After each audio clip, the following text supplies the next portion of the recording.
Sinampal na sa katotohanan, masyado daw mga assuming. Yan ang ating pag-usapan for today's video. At syempre, bago natin ipagpatuloy ang ating pag-support today's video, kung bago ka pa lang sa aking channel, please subscribe, like, and please paki-like na rin po and subscribe na rin po ang ating channel.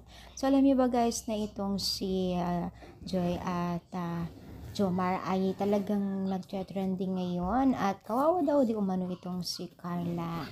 Pero guys, itong pag-usapan natin ay diba itong si Jomar ay pinakilala na niya ang kanyang mapapangasawa o agom sa kanyang pamilya. Mga assuming daw kasi ang mga basher.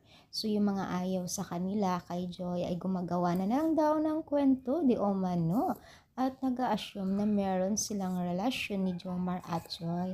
So ano yan? Gaano nga ba katotoo yan? So syempre guys, kung wala kasi tayong evidence o patunay, talagang mahirap yan. So, syempre, itong si Joy ay naapektuhan na rin po at Jomar, Carla sa mga pilit na may relasyon.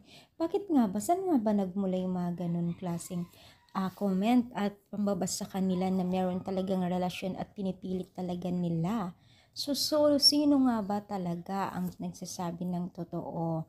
Syempre, patuloy naman po na nagpapakita ng patunay ang dalawang mag-love team na si Jomar at Carla. Kaya talagang nananaig yun sa kanila talaga ay nagsasabi ng totoo, di ba?